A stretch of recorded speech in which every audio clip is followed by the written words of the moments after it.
Saudi আরবে নারী পুরুষ এক ঘরে থাকতে বিবাহের সনদ লাগবে না।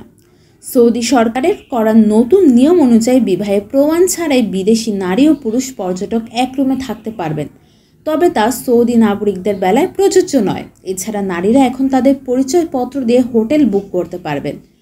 পর্যটনকে উৎসাহিত করতে সম্প্রতি বিভিন্ন পদক্ষেপ নিয়েছে সৌদি সরকার।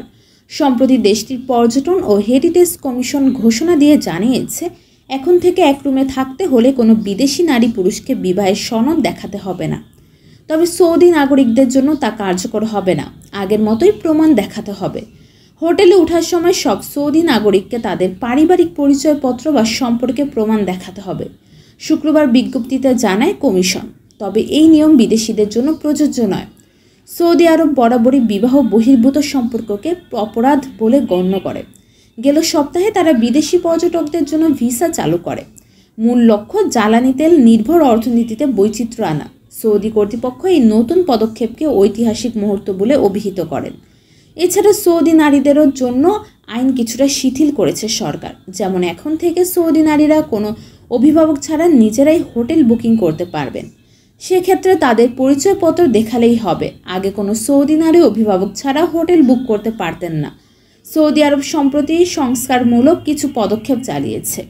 বিশেষ করে নারীদের বিষয়ে তাদের আইনে কিছুটা শিথিলতা সবার নজর কেড়েছে। যেমন 2018 সালে নারীদের গাড়ি চালানোর অনুমতি দেয়া এবং এবছর কোনো পুরুষ অভিভাবকের অনুমতি ছাড়াই বিদেশ ভ্রমণের সুযোগ দেওয়া উল্লেখযোগ্য। সৌদি নাগরিক সহ যে কোনো নারী হোটেলে একা চেক ইনের সময় শুধু নিজের পরিচয়পত্র দেখালেই হবে, স্থানীয় সংবাদ মাধ্যমকে জানিয়েছে পর্যটন কমিশন। কিছুটা স্বাধীনতা দিলেও নতুন আইনে পর্যটকদের 19টি কাজ করতে নিষেধ করেছে সৌদি কর্তৃপক্ষ। এর মধ্যে খোলাখুলি প্রেম ভালোবাসা দেখানো কিংবা নামাজের সময় সঙ্গীত বাজানো সহ আরও নির্দেশনা রয়েছে। এছাড়া আরও বলা হয়েছে যে নারীরা এমন কাপড় পরবেন যেন তাদের কাঁধ ও হাঁটু ঢাকা থাকে। নতুন পরিবর্তনগুলো 2030 সাল নাগাদ 10 কোটি পর্যটককে আকৃষ্ট করবে বলে আশা করছে সৌদি কর্তৃপক্ষ।